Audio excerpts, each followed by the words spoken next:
As a trans woman, I feel like a fling, a phase, a passing interest for someone to explore before they settle down with someone else. Or at least I did, until I got a boyfriend. We met on Hinge after exchanging Leonard Cohen references. He was cis and straight, but I tried not to hold it against him. Our first date was at a comedy show in Hollywood. We were late, my fault, and, as a result, got terrible seats. But we still managed to have a great time. On our first night together, thanks to a broken AC, we expelled equal parts sweat and vulnerabilities.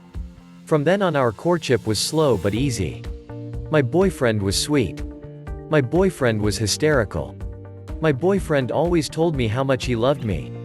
When we would have sex, my whole body felt worshipped, cared for, nurtured, even. For once, I wasn't being fetishized. For once, I wasn't the subject of someone's violent curiosity.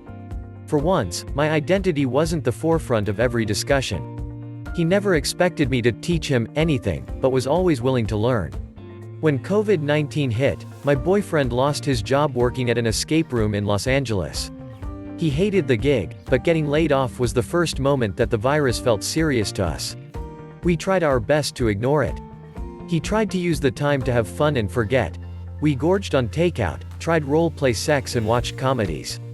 He lived in an apartment in South LA with 4 other guys, an alcoholic with a thing for cowboys, a printer salesman with anger problems, a guy who routinely ordered Popeyes at 9 a.m., and one who once left a plastic bag in the oven after turning it on.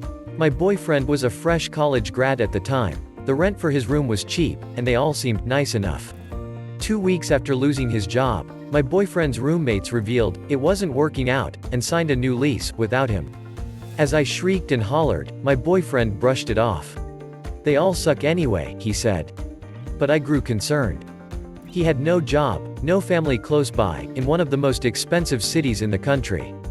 With every "good morning, beautiful" text or joke from Twitter that he sent, I spiraled into, what if this is all taken away? We were quarantining across the city from each other. When I asked about his plans, he simply replied, "Don't worry about me, babe, I'll be okay."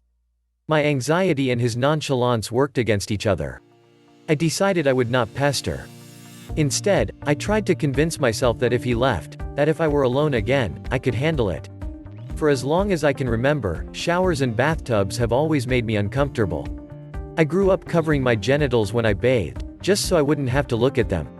By the time I came out, my gender dysphoria was so severe I would cry when I reached for the faucet.